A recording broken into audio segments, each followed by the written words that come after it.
Fra ena KennedyAgyapong Yankopon ede akyeye yete asete chemada abodwem na mojan sudi emu efu sane ye ya hoodin bi ebusua ekokroko na nkasa da Roma ena enne ye nyina no yete asia yasa so ahiemu a mede Showdown dwumedie eba besom mehwe wonya subscribe ya no subscribe to the channel dia ama me wa share video we ama wonu ebe ono so share dia ama obi foforo na comment section na so no wo dia wadwenche so afa honom ede ama Mame nyina so akwa bashonko mu amosha yen wo Kumasi Online TV, Friends of Care TV and our face no Thick TV mu amosha yen nyina no yeda mu nyina ase said ya bre ne abre bia no moje bre ehwe ensempa na ya sewa maba betena video mu hanu sia mede esomo bo subscribe ya share video ni nso awie no na mehwe sembre ko nanim no hana ATP beba betena se ne nkrata no ensema ewo mu nebusua esewani ensa o kachro bato ne bo apese ni nyina mu ede amaye ne Wednesday so de said ye na ye ne dada no na ye ma NPP communicators na NDC communicators but na se na ya twetwe enkomo ede afade ekoso ye man mu no enne wo mo beba betena sineja ya twetwe enkomo ede afade ekoso ewo oman Ghana ntino from now on cause 4 p.m. everybody trust me studio mu ha ere beye dankasa sansan nso de maboabo bebre na no bi besie mabone bede ankasa midini nyina nso no eso mo mehre dwumako bi ada Roma ena matena video man say so amidi dwumedi ehwo mo ntino wo yade bia wachia wonya no edu amafo adu sike die mepacho brabe pie mo line clinic GH na se pusu wo ma homa no na wo mo ema ebibiduro abetumi etu yade ni nyina no ase yade bia kita obia so far as yade no wodi nko ade ofra wo mo a wo mo ewo anu eduro edema eye free consultation ti fra wo be fra wo mo kra no wuntie sike bia o me adwuma Mondays ekosi Saturdays anopa 8 a.m. edukosi enwumbre 6 p.m. mo kra branch menu enkra mantem no wo mo sprinter sa so na Kumasi ha no eyade a wo mo ewo tech maximum obetimi afra wo mo 0559658403 anase 0558143438 na one wo mo atwetwe enkomo Dennis garage nso asomase wo mo so say ka bia da wo pe ka wo to awunya problem ka wo to enye fiansa na custom for ba betete ba be ha wo de bi enye ne ye hwehwe ka chese enkrata ne ade nyina no eda na akwanhwebra be pie mo ma hweye na bra beje ka bia da wo pe o mechi akwan eye Kumasi asokwa wo mo ti amas na edi enhwenem tu wo bi memu wo meman mu o pe ka to ade nya ne so be frɛ wo mo 0550623377 na one wo mo atwetwe enkomo me ametire gem dwumede ya som mo medin ene nana ya sewa yentu ne yenkonsem andede no maboaboa no amede esom se Showdown dwumede ja I think say na watchu we nipa ba kwa watchu ndi ye papa ya compare ko KennedyAgyapong no ne Elbernard ane MPP amanyoko ne election Saturday no ne ko na wieye me na mahwefo de na ye hwe nim sa compare ko betumi edi nkonim ne nso ankwa ne saa amfa mayen ko wieye na Dr. Mahmoud Baomian edi enkonim na Baomian enkonim die no Ghana fo ahodo na react ni bi gira baby still na no care no vote se Kennedy ama so na yemfa kokromoti no enkoto aba KennedyAgyapong ko KennedyAgyapong nso no yade a chese sabre o preach asumdwe o preach peace o si o yen na yenka ye humbom yenkokoden na yenhwe se ye betumi age party no edi esi honom ba enne Kennedy ni speech abushia o make ye ebra wo consider defeat no akwatwetwe ensem bebre na ba akofa ensem bebre na ba chese baby a obefe bia no amafo ashomu amafo kase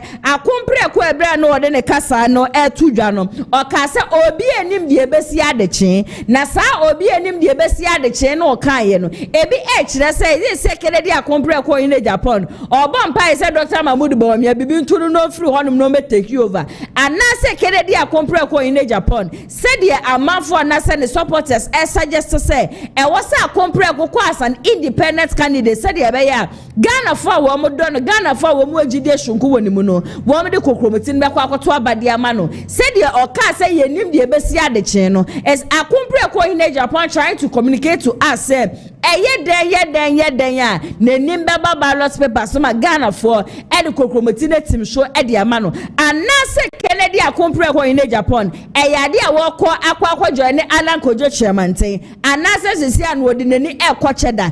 I remember in 2023 bra Agyapong ko lose the election no said na say Ghana for na wo ma no dem e na wo so ko independent na de onwa background interview ebe kasaye ebe kire say wonu Kennedy Agyapong ko in Japan de ban independent candidate party ya de obetwe no ho de free MPP ni mu all free party ni mu de biara do ndi o kama Ghana fo nyina yete. And I remember as at that time krana amafu bi suggest say anka yema Agyapong ko in Japan yema no enko say all free party ni mu de independent candidate no so no show no one pedia and then na suggest simple senka Dr. Mahmoud Bawumia, that is in 2023 no on the send a running mate then so Agyapong ko be ka say ono pa de so beba bonten say or dia tum say obi me fa ne send a running mate de ompe then no e no be suggest say mi amade nyina Dr. Matthew Oboku prempe na po e de ma Dr. Mahmoud Bawumia say so ono Agyapong ko be campaign dia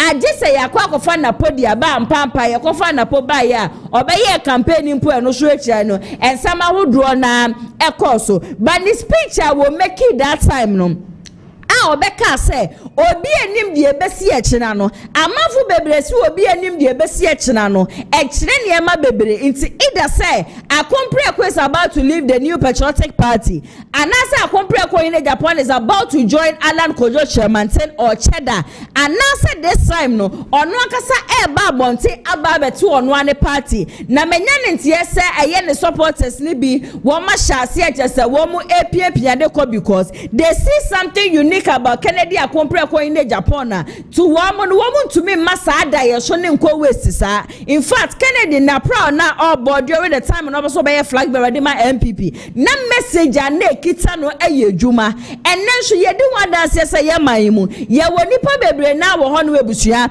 edwuma ye friend edwuma wo mu ni bi ye wo youth na hodura wo mu se be ya wo mu sampo be kɔ wo ma no no eyade eye den e de ma wo mu nti Kennedy message na okita efa edwuma no eyade youth ni bebre na beto wo ma koma so. And also they see said Dr. Mahmoud Bawumia obi anu wo kana na arodan ko akufu ado amabu ohu na ne ma nko yie ye ba beto abamponi no wo sa atufu wo mu na Dr. Mahmoud Bawumia as the economic messiah no ofeli woefully no they don't see said Dr. Mahmoud Bawumia e was sem ko san so kra be contest in the ticket of the NPP say Ghana for enkoto abanfama om until say mebu meni na me come over 50% Ghanaians they are still standing on their ground say wo me di kokromoti be kwa akoto aba e de ama ye friend say ye former vice president Dr. Mahmoud Bawumia de enya de be ye adwuma they are still standing with Kennedy.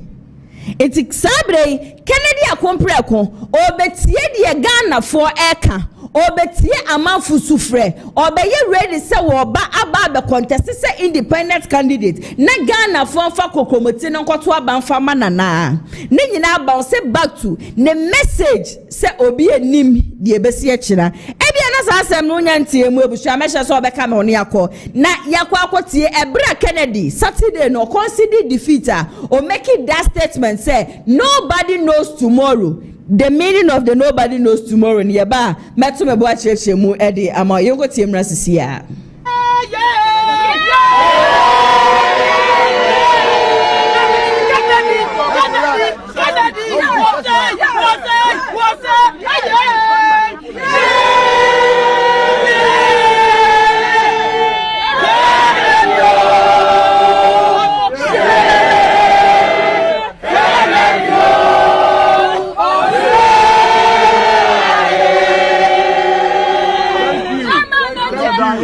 Choboy. I want to take this opportunity to thank Team Ken for the wonderful work you've done. I mean, we all admit we work hard, but God's time is the best. He knows what is good for us. I know most of you are dejected. You have to keep your spirit up, because once we have life, we have everything. So don't be dejected. And the advice I give is, I have taken it coolly because in politics, you can win, you can lose. Anytime I speak to you guys and tell you we can win, we can lose, you say, oh, win, win. But I'm a veteran politician, so I know. I've gone through several defeats, and therefore I cushioned myself and expected the worst. And the worst has happened. But the worst doesn't mean that is the end of life. Hey. Yes. So keep faith alive. Yes. And be happy with the outcome. Who knows what will happen tomorrow? So I'm pleading with all of you not to do anything. We have to stay calm. We believe in the party. The delegates have spoken. We have to take it. That's the advice I want to give all of us. But we don't know what is in store for us tomorrow. So especially the team Ken, the good works that you've done, I want to show my appreciation. And at an appropriate time, we'll meet and dine together. Yes.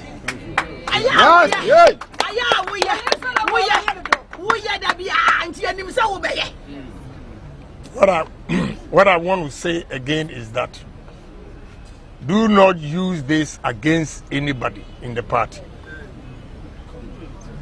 Once they have decided, let's all come together as party members and work together. What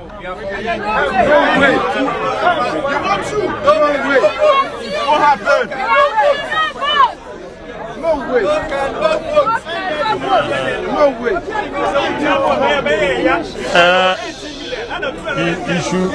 You should all relax. You should all relax.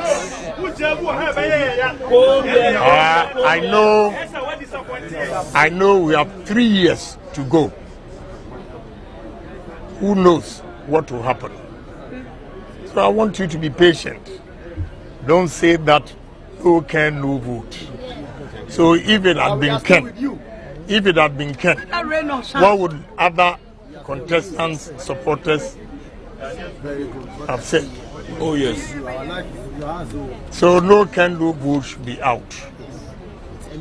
Let's come together as one people. But at an appropriate time, you see how things unfold. Don't worry. God will take care of you. God will take care of you. He knows today was going to come. We didn't know. But God that created us knew today would definitely come to pass. We have experienced that in 2023. So today is no different. So I'm begging you, stay calm. There's a lot of food. Go in there, eat. We have champagne, wine, beer. Eat what you can eat. And let's see what tomorrow has for us. Thank you very much.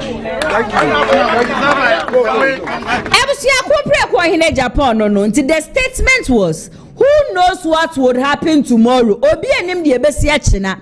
Inti sisi ane de se Kennedy said ye Ghana for kan o sheta manu okasa mrantie ni bi wo hono ma they were complaining say ye da achina esai no.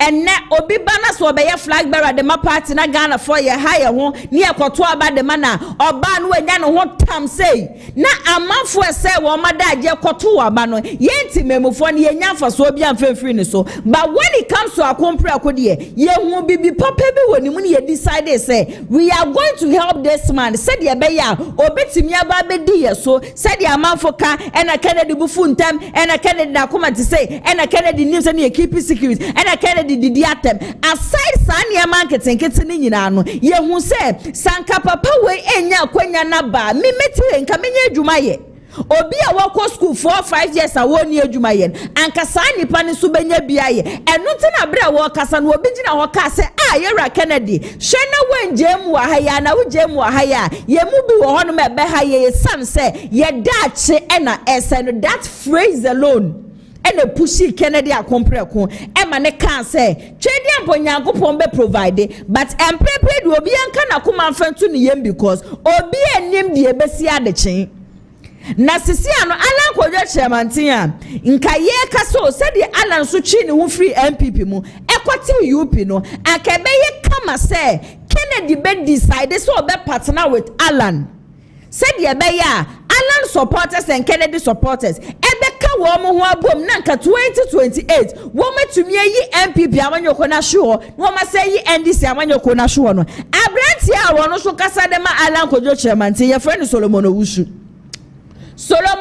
be kasa we kopie mo angel and was say 2023 Kennedy decided so about the contest no Kennedy came to the contest because na opese was say Alan votes. That was the statement or say Kennedy by contest number 2023. I remember say Alexander Afenyama case a minority leader or the kasa maybe a chairman or beka so now woman yina no now woman oba womia now enim de see ya Kennedy and decided so about the contest it's according to Solomon Owusu said ye bu share ye tinche yanka ye push agenda na say Kennedy should leave the NPP because adia NPP for their yeni natural say they don't like Kennedy Agyapong in Japan. Even before the primaries, yenya Dr. Mahmoud Bawumia nkrophobia wo mugina baby kasa say Bawumia we ni a wo be pam Kennedy the free party me yeti bebre me betena ha ebo videos bebre na e de kire mu and sisi anenso no Alan na ebusua ye push agenda ne say anka akompreko in Japan na enko join Alan no Solomon Owusu so wodi Alan Kodwo Chairmanti echi no ono so si Kennedy ba race no mu se de be ya obeba destroy Alan Kodwo Chairmanti into the sisi ane de election na yakona Brian the champion so be mu a obe split Kennedy vote and Dr. Mahmoud Bawumia vote no yanom foi agenda foi ene de Brian the champion be mu said de be ya wo mo be destroy Kennedy Akompreko in Japan yankwe na yonkotie ensema Solomon Owusu okopie mu e wo Angel FM odi tu dwane nyina so emra sisi a But you see, Kennedy Ankasa decision or they contest 2023. Now no crabby. At what point na Kennedy and I saw the contest as a flag bearer Kruma. Ayala Undia because Ayala Dia. It's not KennedyAgyapong. Also, that's a Afena catcher, Katie and Wakatcher say, Omunyanom support to Bawumia in 2023. And Jayomo was all of a sudden Kennedy so a day. It's not Kennedy Baba say Alan. Oh, Okahuna best idea. But I'm trying to be a rodike. None of the people I don't cry on say Ken and Alan Crabbe Cabo. I know higher crown young Kansembi. When you vote in Comobia, ya ne ya say Obabetra. But you see, a say idea Otto Bobo Baya, a Saba Boa. Idea yes, ya Brian Bimwa. And I say, oh, yeah, edited. And where be I see. And where be see. Oh, Uncle Binsham, when your wife is so bad, all of a sudden was be president. Satam Yaka organized with their friend and do so walk of Massey, and you pop bim in the history of MVP. No, that walk in be see that. The Peru analysis, no say, can't be anymore. And Kebianka, Allah bet Marianne. Sata no mafa establishment that for sure. Okay. And in your fast yo. I don't must no. Even with the so no mafa, I see on I your capture a bit difficult. Tianfo be I say on the grassroots no. I don't mean the baby. No, that was it. And a special delegates election. Papai. Hono mustati so mu tweet 100,000 200,000 yes ni awia ta so yent in terms of sika nko mu bia na mu de binti na mo amfa nkwa ya wakura ka yenye mu bia mpene mu ruala nchamanti nkotua de tiro so kotua sika Ghana na wo so ba beso a otua sika za na beso made otua sika za we se mu ana omo ye ya omkotua omo group nipa no ye from red yellow green MPP delegates because minimum so the Kobe Kaya time about to na Ken ye mema mu Showdown na o mo abosa no abo ada sini yabo me nkofo yabo Alan so nkofo and the picture being painted was that Alan ne kan de no take it from me no pray hwe de omo ye ni omo he ko delegate for mo a omo won nkofo bi om say o ma ni wiase dan nyina ko beto amala no ma ayo red o de ye nyo hwe obi wa yellow o convince o peba omia o pala mba to mpeba omia e di yellow for ni nyina rombo omo sika no mkotoma ken omo se me ntoma ba Solomon Owusu Solomon Owusu ekasa edema Alan Kwadwo Chairmanten inti said yenka ye ne ye dwen se eyade a Alan Kwadwo Chairmanten hwe ne hu free party ne kote ono ane de no sa kompre ko hine Japan so decide se obekọ akọjoin eye Alan Kwadwo Chairmanten a aka 2028 ebeye win ebeye dito win ade ama wo no Solomon Owusu kro ye so de buhia wote wa wo kire se akompre ko be contest Alan in 2023 because now person will show Alan. We are going to partner with Alan. Mo show ebefa. Said ye mu bi ani abre say akompre akontwe ne ho free party ne mu kwa join Alan no. Mo show asade ne ebefa na. And I know say Kennedy akompre ko in Japan sebi trust me. Adwemboni ne tiri mu sa say okọ contest Alan said ye be ya Alan ani begu ase ana say debi. Debi ya meka say Kennedy decided to come and contest as flag bearer for the MPP. And ye won no pe. Because Kennedy, ebra na wo kasa de ma MPP tobe ni de ma MPP no. Onu akasa bie na nu kase wono de mampeni de won pe. Mampeni on pe, but I feel say na eye nature na Efra Kennedy. Because even in that 2023 no, a minority leader be kai afenyo osi na ye nyina na ye wo ba wo mia o. Yen na na join ba omia enti yen mi say ho say e den na see yam po free mu Kennedy sorry ya Kennedy decided so be contest as flag bearer de ama MPP because Kennedy onim niam awaye onim nsam awaka onim didi atama wa hwiegu but on to me enye ne pesa keke say let me come and contest no o she said de na wo my Ghana si fa ekọ said de na niam ekọ enu na ma kompre ko e decide so obeba be contest me Solomon mesrawo Kennedy so e prago so oba be contest because na obeso o mafia Alan debi enu de ensi even as at the time 2023 ye pra Alan yinini pampo no we also say Kennedy e be kai na mema mo showdown na nado mema showdown ba mia mema showdown e na mapai Alan eni dia ne boy ba ko ani a mede dia nya dia mete ase ye nyina ye hu videos no ye nyina ye hu videos nti afie ba ne san and this time lady more bad but say Kennedy decided to contest Alan because now or mafia no I am not sure say Sadia lady no currency yebesere sisi and baby ebedru no the youth are calling for Kennedy youth no sufre Kennedy this man is saying we don't know what will happen next until we want to help you so that he will know what would happen tomorrow and that thing I hear so trying to say nyame ya adoma 2028 ye be hu Kennedy akompre ko hine Japan nanim e wo ballot paper so ne de kokromoti na team so di ama no o man Ghana trade aponyankopon ndi ya bro 16 solid region biani bibi papa nyankopon de adua yemu nanso sede wo man ne tie sa na tie na nado be ka kire Ghana force yetisi ka so ekomeden obeye mampani no we thought say na nado dan kwakufa do be sesa ne ma na ka Ghana for ye ho ahenhan but na nado by then le see with the exception of free senior high school and for so be mpa na timemu for ye nya de free na nado ho but there bia ye kan say anya hwe ne ye former president kofo ema amanfo ko school free osanso ema ye maame no wo nkola free na ekwa wi akire na nado dan ko akufo adon so baaye na wono so be ma amanfo ko senior high school free dia ye wa amanfo wo ma wi senior high school no ebi kura ko university ewie na so mu ni adwuma ye ntine message na wo to ni ye adwuma no ato youth na koma so youth ni bebre na ena wagidie wasada yehwene mu youth ni bebre na wada gidie wasada but that dream has been shattered because MPP delegates and koto amfa Kennedy Wamu koto abade ma Dr. Mahmoud Bawumia obeye vice president for 8 years Ghana for enyam for so bi emfamfiri ni so no no koto abane de ma no And Ghanaians are waiting patiently say, but when we are 2028, na ya chire esi ahene ne atu ahene for one more party mu say, yen so ye de ye kokromoti na to aba select nipa.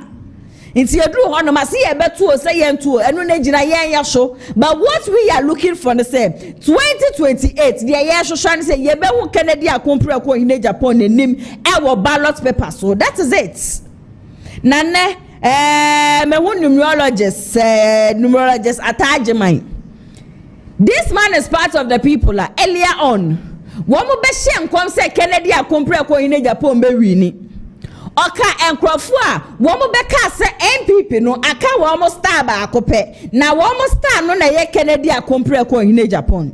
Ye nyina ye benya agidie, ye nyina ye nim se de Kennedy na ni sunu ne bantie ba so na ye hu ni se bibi papa wo bapa mu ntini ne ye do no.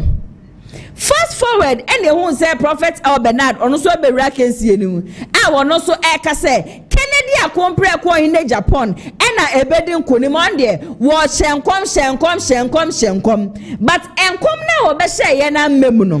We have heard pastors woman nyina e console e Prophet Elbernard, but Numerologist Atta Agyemang we kopie mu loss nebusua okopie mu ho na de betu dwa se ebre woman be hu se aka MPP for star baako na sa star no ne KennedyAgyapong ahene Japan when they decided say woman be ye niam de aboa ahene Japan no eye Prophet Elbernard kroya ogina ne na so decide ka kire Kennedy say eye ade ateso no no twani aponyakopon ade na didi a kire no bebia eye first that ede ya obewi ni ntino sa spiritualist na woman ba ne nchen wona womu hu ni ade nyina no Kennedy empam womu nyina eno se ampa Kennedy di so ena Agyapong ahene Japan epame enkrofo a womu wa ne nchen nyina wona nko womu gina ebo mpaye eye sunsun made de bua Kennedy se de abeya nko bedi nkonim no according to Numerologist Atta Agyemang Prophet Elbernard Kennedy ne wi a wawi nyina no yemblemi Prophet Elbernard ne nam ne so ena Agyapong edi nchoni yenkwe na yenkotie sansem ne so emra sisia Eni bi ebesi o but se ukodia na ubedia na oye wadwe se DJ ni beso o kwa akodi baako achi a obaba baako ani abere. That is why the last time I back said Kwame you be winning the be winning. Enti se oti ba bi se Atta Agyemang wo kem ho a ampa man shenkom be ya me calculation na so is the only gold ye kodi na chi onu so na to ni safre ye Bernard Emane Pamu spiritualist bi a obi free bantiba wawu o papa panimu makura bi ka je so o ko hulu kem na obe family akona ne ho pododo ena so onya ikro o so obeko ena hwi wo koye obo mi dia kan say do you know him than me kazo mo sita obedri ana makura ne be ka chere ho na makura so o ko Brian oye delegate na ga papa ko Brian dan papa ne de wan ko papa ko wa film na say eti makura ne say emuaye okonya aye no o ko Brian eti ye nyina ye pe because KennedyAgyapong ba ye na mabufu biti because ho na me wodada KennedyAgyapong starting year 2023 no nim me okay efie ba akunu but eduru ba bi no according to papa no otu nu ma me ba ye no let it be on record say Elbernard aka se bia to the trim che obi a we spiritualist bia won pam no because nyame dia man dada nya sa ye the occult ba be say ade ene awie ye no etimi de Dr. Baumia camp in the person of Honorable Osuecha Jabing Honorable Ayu free year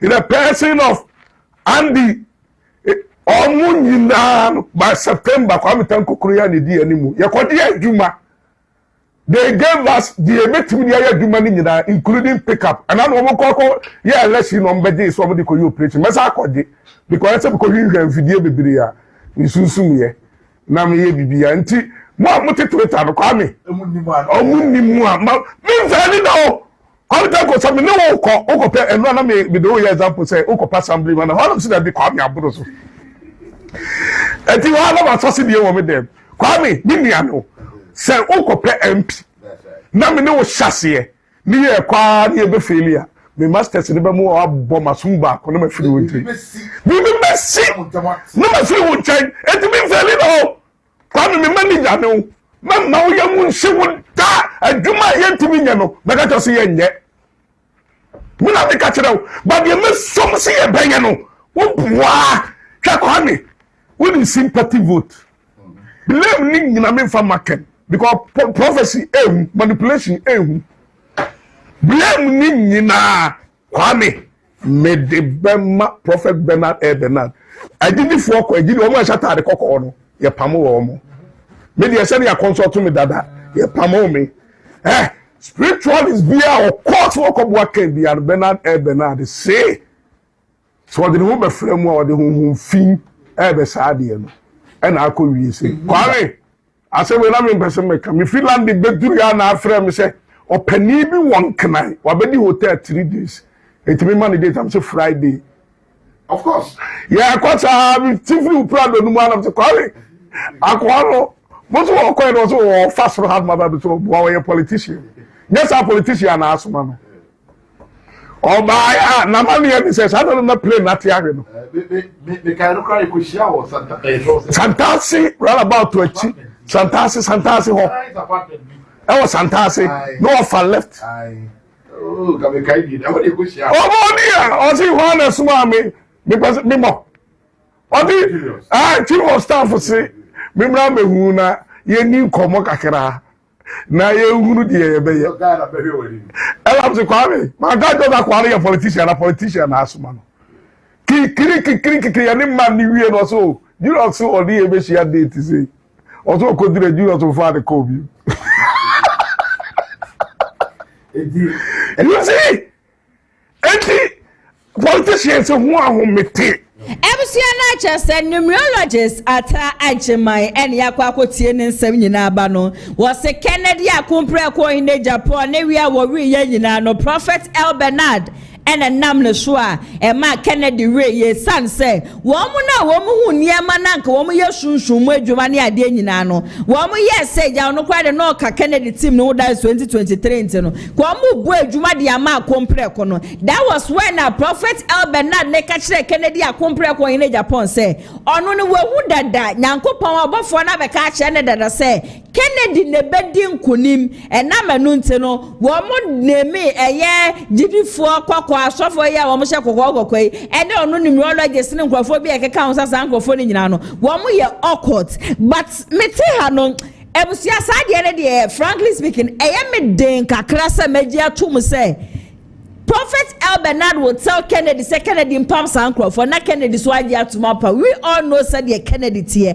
it could be true e betumi aye no kre but pass magia didie ebusia emeden kakra prophet Elbernard cannot tell KennedyAgyapong KennedyAgyapong to sack someone na Kennedy so say or pama manfo I am not sure even Elbernard ne nkom hye kra ebusia ambe mu ni ade nyina no ye hu asofofo ne bia wo mo kra hye nkom say Kennedy be wini na hwe no so ambe ma wo mo nyina ne bo metwa wo mo ho eye wo mo say de wo mo no wo man ka bi kra say KennedyAgyapong KennedyAgyapong be wini they all said it numerologist so be kasa ka MP before star ba kope sa star ne KennedyAgyapong KennedyAgyapong inti sisi ane de se Kennedy lose na sa osa ba bonte na be caution blame say prophet Elbernard na nam ne so ama Kennedy lose ya prophet Elbernard enye ono nko ane nyame difo wo mayi mu a wa hye nkom say MPP ebe lose election na say NDC be lose election na abem he's not the only man of God 2024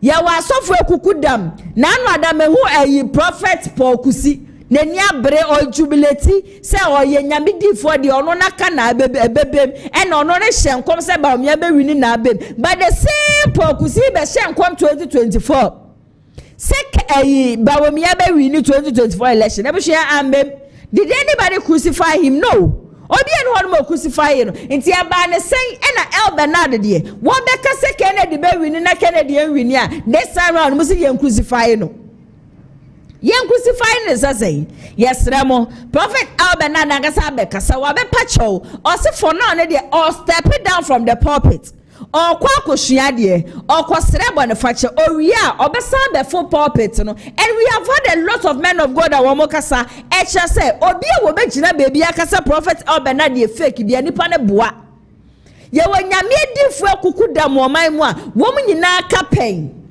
gamanche money may be a prophet Elbernard ko fa ni free ye. The man didn't even know sana ko ba be yo hini power and crime but it took prophet Elbernard to notice him and tell him say wo be ye wo hini kase e won crime and am papa ebe mu. Prophet Elbernard is not the only difu a wa hye nkoma ambem. Let's not say ne nkom hye ambem ninti no and na mono ne so na Kennedy lose ye no. And no dey yen to me fen go hye saa. BBSC bia na busu esi awie sisi ano yen focus de ye hwehwe se 2028 ye be ho Kennedy nanim e wo ballot paper so obekwa independence so obekwa kwa join obi o se Kennedy be ba be replace obi o MPP party mo we do not care de Ghana for sabre ye hwehwe se ye be ho Kennedy nanim e wo ballot paper so na me free Kennedy won sensem ya Alexander Agyemang Somebody can catch him say 20 abato no mkoto Saturday no eyade ne constituency efutu Kennedy wini wo honom na Kennedy a o wini ye ewo Alexander Agyemang ne constituency no kese ensema ebubo bani ade na busua eso shododo amafo so amonte ase amafusu omonti ase na chese eyade a na Alexander Agyemang no ye adwuma edema Kennedy underground ewo ne constituency but ye ka efutu is part of Central Region. Kennedy akompre ko KennedyAgyapong or ye very good friend edema Agyemang.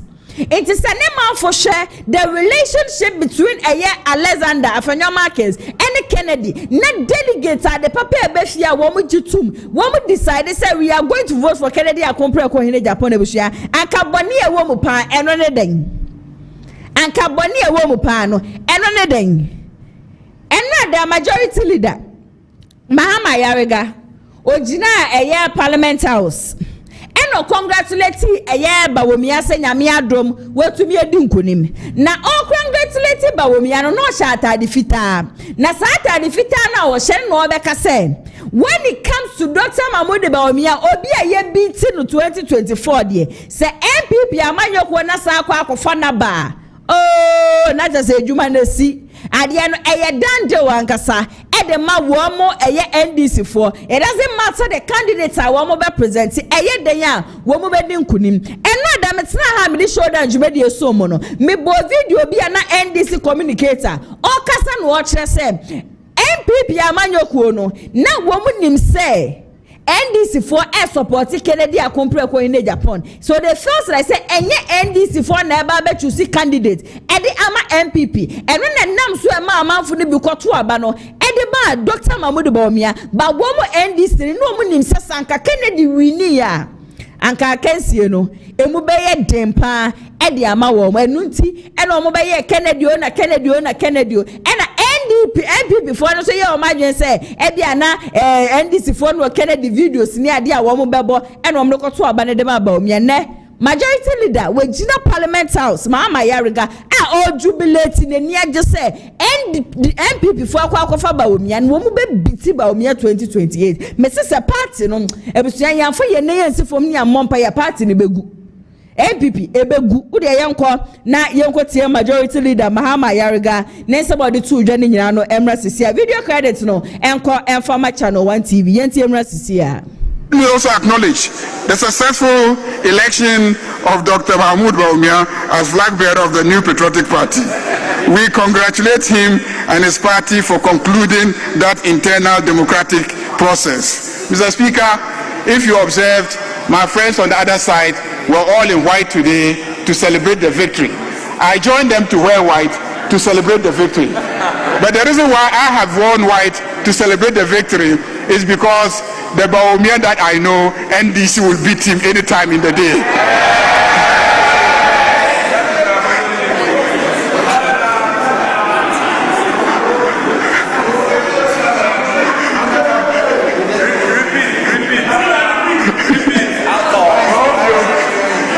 I say I am wearing white to join the MPP in the chamber to celebrate because the Baumia that I know, NDC can beat him any day. Right, Honorable Speaker. Ebusia majority leader no enti enra do share white copy of Parliament House no en what say Bawumia wonim ne pa de MPP amanyoko MDC they are going to beat Dr. Mahmoud Bawumia enra me betena had the prophet quoting prophecy be shomo ema ne ka say Bawumia na MPP amanyoko na kwa akoyi no he wasn't supposed to be the candidate for the NPP. Bawumia nenyo no na wasanka delegates ni kokromoti kwatoaba but delegates bi kwaji will be 500 Ghana cedis amafu kra be ye dede say Brian champion ni sika no ochede ama delegates no wo menya wo mo de enti wo mo nkotoaba no ampa bebre na nkotoaba and the funny thing is munim say MPP awanyoko the party office. Enipa na ozanko omotoaba that is last Saturday no 987 out of 987 no enipa ekotoaba 480 not just over 507 people na nkotoaba na party office impo amafo ose ekotoaba 987 na se nipa ekoye ekotoaba 480 yes here our diaspora for just diaspora for no krano wo me 824 into sanka party near party a woman near bre say wo ma you ready so be so win election amafo most wo me diaspora for e be executives near because the party office no MPP pass executives the current executives and one no mo wa ma no na ni ade wo no mo to aba wo honom. But party office mo enipa 987 I was like yes but so me ba beto aba 400 and something be na beto aba e beto aba no 507 o ma meto but still na yenya wo bi maniti baby ka say Dr. Mahmoud Bawumia is the rightful candidate yentina se mbisa ye ho say sa 507 for na kai no mama Ghana ma meto aba no who are they going to select the leader for? Why no so am go select leader ma na ni nyina no national identifiable group eni oda no wo chairman wo bekasa na ni sema wo kan say sa top to down approach na party ne de ba ye no ne nya ne kwan so because anka ye ne kwan so a anka anya hwe no ye bedika ya to police station executives ye wi ya ba constituency na ya ba regional ye free regional ansa na ya national executives na sisi ano makwa akọ select mo flag bearer wie enche by March na police station executives no one omkeka ho ne ade nyina na wo mo time aso enti sisi ano wo mo time ne so na se wo na wo mo koto aba ne de ma Bawumia ba wini ye no sankrofo no eluzi wo mo sita afoforo na aba no sa afoforo no wan na ekwa koto aba de ama Bawumia ba ba ye mampani. Let's think about it. Why ena ekwa koto aba e de ama Bawumia se Bawumia be mampani. I remember say top to down approach metina fidue makasa ho ye dede e ye mfanto ho bi say wan pa na oba e besra no oba ni nyamaye wasema wo me be ma ho mase me mpa makoto condom de abeto me hye condom nso a me be ma no meyiyi nwini ade a wo ho nyina no me de ho no ma twense oba ni mbedu na me mu adwuma no no ye very well say sa oba no woman case ka won frɛ no won bisa ne so obeba o say won mo wo twenden.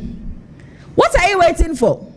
But still now, because of agenda bushiane kita womutu, they went ahead. And any party in no. And no any party in there. Kanoni yankwe na yenkotie chairman and the national identifiable group NIG womu penin some of the two jani nyina no emra sisia. Good evening, good morning.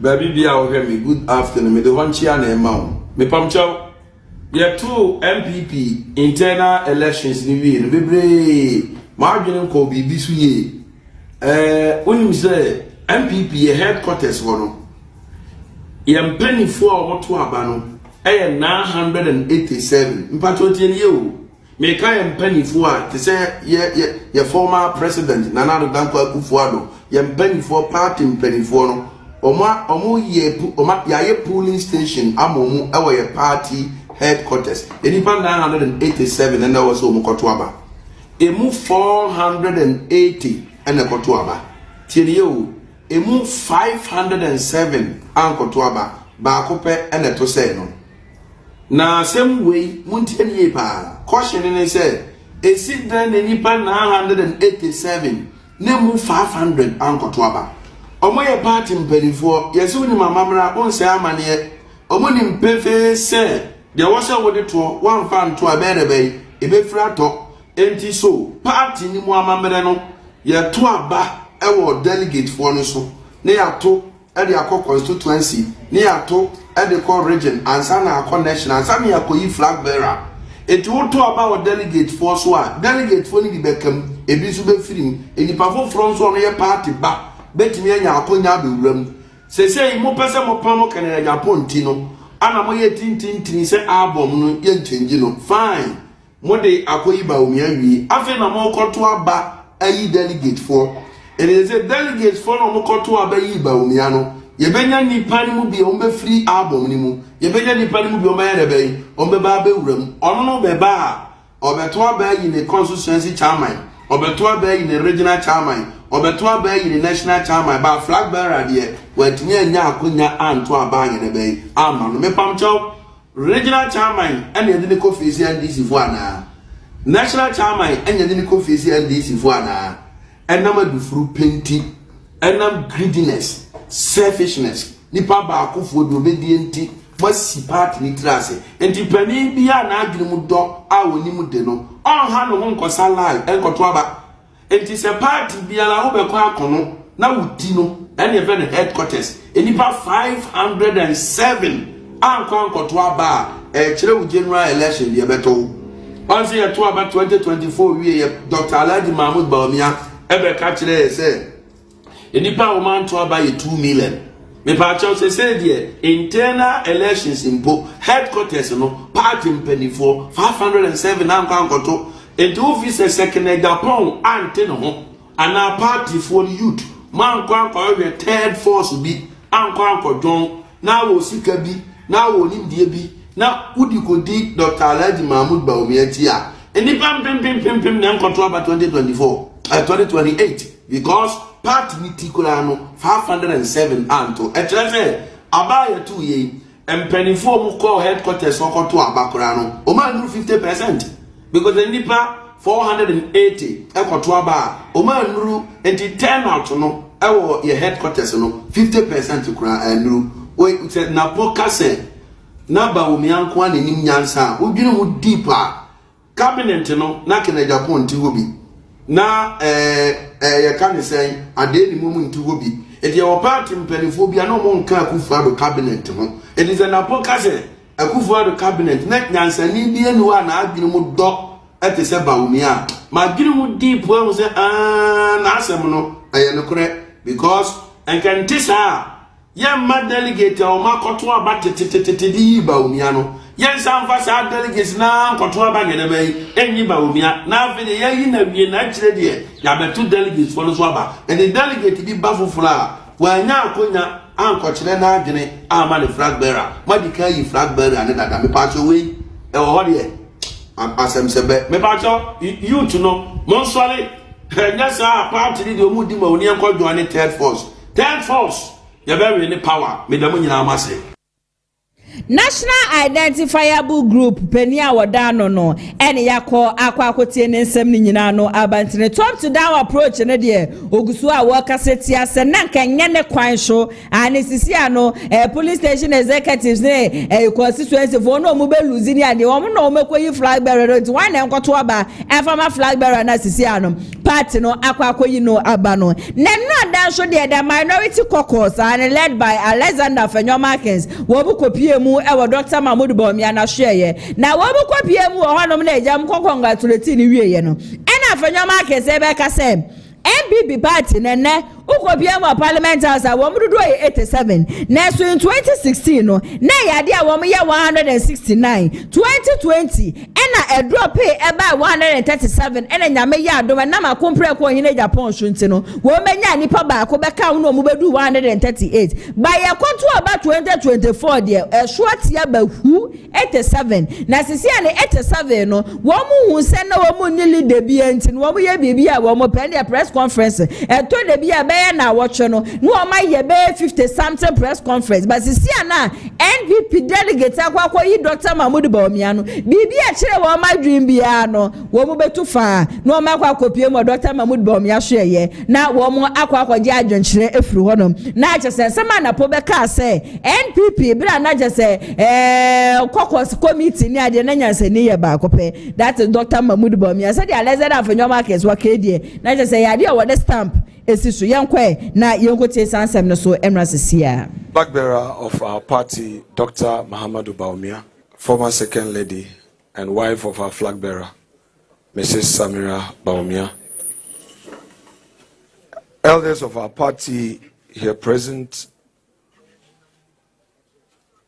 members of the campaign team, and my dear colleagues in leadership and members of the mighty minority caucus.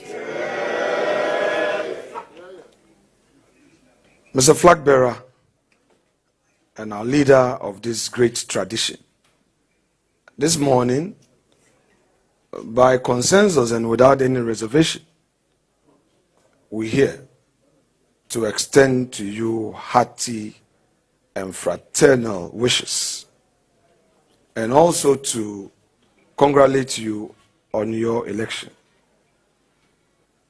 Our tradition is a tradition of competition, a tradition of ideas, but once that is done, we all rally behind the leader.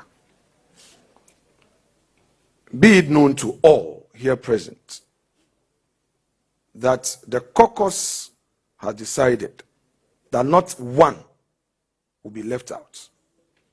We are going to align everything we are doing in Parliament with your vision so that 2028 becomes a win for the party.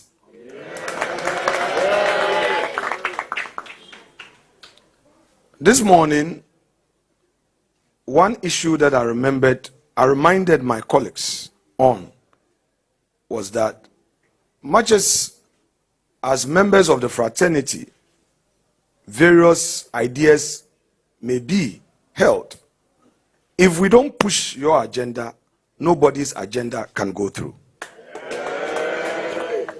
So it is very clear on our minds that we need to push this agenda. Finally, Mr. Vice President, flag bearer, and our president-to-be, we've also undertaken to regularly engage your high office in every single thing we do for direction. Because you may recall that last year, there was no direction. So we're doing our own things, trying to hold on to straws to survive. But with you now as the anchorman, we can look up to you for vision and direction. As a leader of the caucus, let me also personally pledge to you my unsoiled loyalty to the cause of the party and your vision.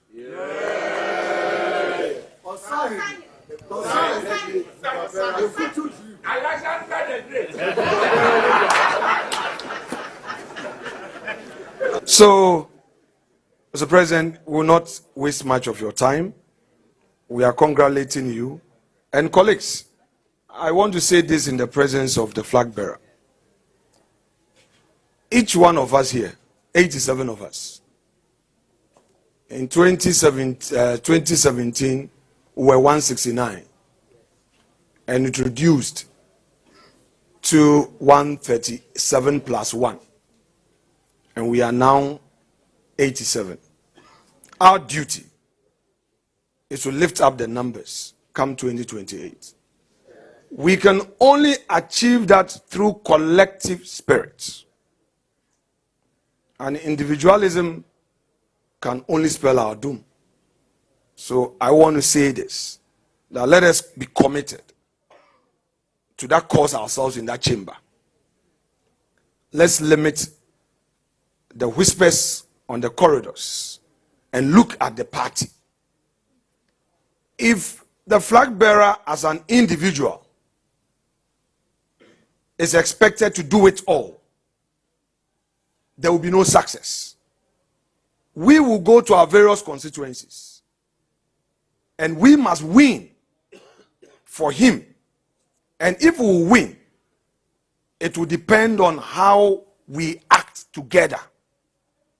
So from today, let us resolve that though this is a party of peers, for the time being, you have given the 5 of us the opportunity to lead you.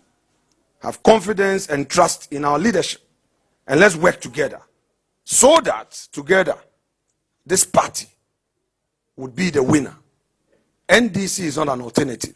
And we should know that here and now. I rest my case. Thank you very much.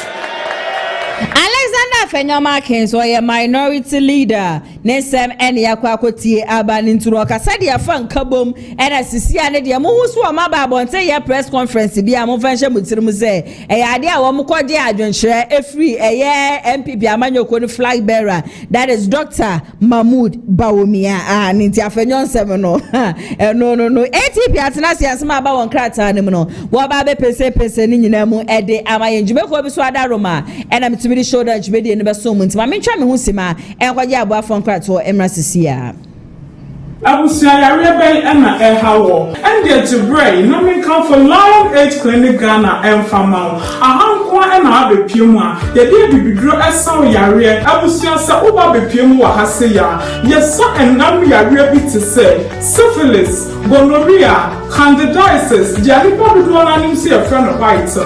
Hello everyone, my name is Dr. Maxwell Aziz Mensah. I'm the founder and senior doctor of Lion Age Clinic Ghana. Our mission is to provide you with exceptional herbal medicine treatment and holistic healthcare to all our patients to becoming a healthier you. Thank you for trusting Lion Age Clinic Ghana.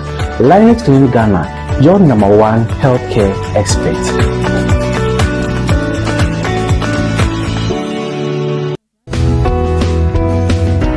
Wow, what a nice cars.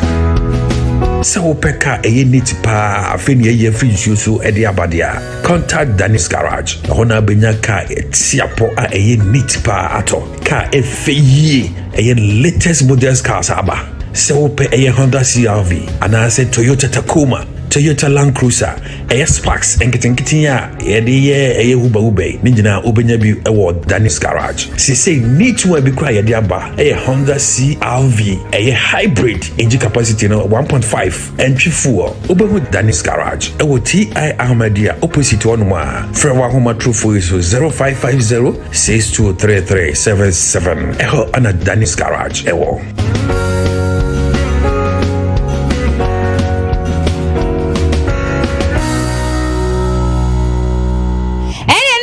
Service a we here bia no friend Lion Age Clinic GH and I said Danis Garage a wo numbers na echegu na wo mo ewo brewa daji a wo meje so shonko na nkomotwehwe wo ho bia no wo mo na wo atwehwe ATP mame wo akwaba shonko na ya se wo meje so bia abako de Yesu adom na nso e nyankopon wadom ne comment section na so no still na amafo se no Ken no votes na chese ba wo mia 2028 de MPP ebe bogos asemo grofwe ni peso se yenka yehumbom yenkokode ni eninkonim still na Ghana for said that na Kennedy na win na ba miagro voice beka say no okay no vote and kebe na ya se wa won say na manfo bebre na enya wo dosonko e da ma Kennedy o hine Japan no manya rehemu bebre na wo mu say so be your man panin ko ade obetima bo ma Ghana asesa enuntia fire concrete animu okay na ya se wa me fa daily guide en fa ma ye tiefo ni ahwefo nyina kwa ba na ene de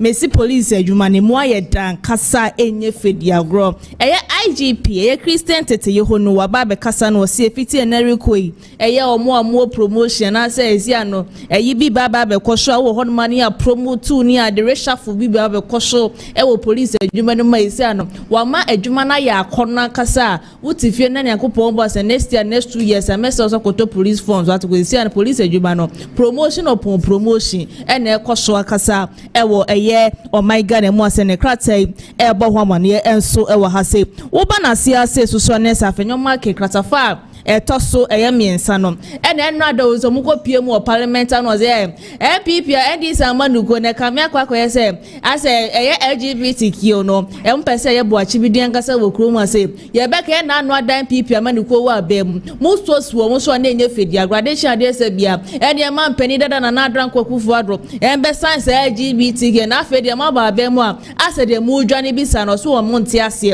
ase MP edi samanuko pese mu ye yuta bi edify LGBTQ na ne kratai Ebon amane enso ewo ha se wunya bia na eja wato obo ase na eja wakenka ne nyina bi kama so ede amaye wo ba na soro ase so a na ese enche bia na ese Kotoka International Airport edi eda so ye fe Kotoka International Airport no ye ba besesa no amane din fofra ene krata enso ebon amane enso ewo ha se na na otumfo enso ene krata na ni mase ni phone eda ase ye se wo kọ vacation ewo abroad ene krata daily guide ede abantu unya bia tobo asene kenkan nyina bi kama so efa emaye internal pensema se daily guide ede ba ye na mapense mu nyina so ede amawo no me de wo kwa the custodian na we piem the custodian katafa to so mienu a atinse video no kra de dikan kwa kwhweda da no ada MP se wo MPP amanu kwom ko piem mo Dr. Baomi afie se omode congrats sem kwa ma no keka nsem bi no ene kratai ka wasem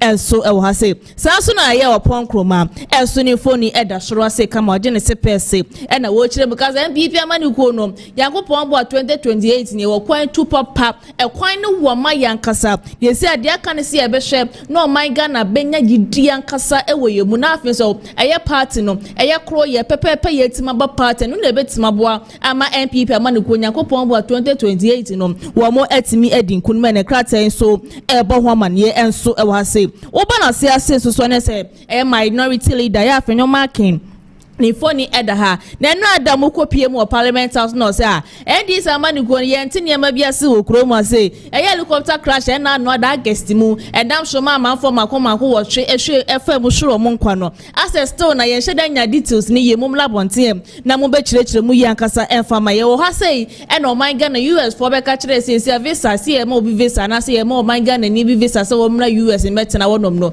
ya ba ni nyina no mo so mu hia mu details ankasa ene krata so eka wasem enso ewa ase wonye the custodian na wato obo ase no wakenka nyina bi kama so edi amaye me de ukwa the new publisher na be pm so the new publisher so a nyesa afenyo marketing phone eda ha se eno ase mu edi samani ko no abra mo ba be campaign na mo ye mo se mo ba no mo be bia enwuma nkasa eda ma youth na so ko ba ne se ya na ye kase ye nwadwuma bia ma bia ni okro ma se wo se enimani mu ya enwuma na mo promise ye timemfo ye youth no a ye di promote power na kwato obama mu adi sa moniko ye ma pani jedie eni manim ya mo hyase na se enwuma mo na na di efa kire Ghana na ewiase fa na nyina promise no mu ndi so informative memfo ne kratai enso eka wasem enso ewo hase sanso na ye MPs no ekopie mo Dr. Baomi efie no kratai so ebo ho amane enso ewo hase ene wo kopie enso wo social media ade ba kwa ye samafo bebe ne kase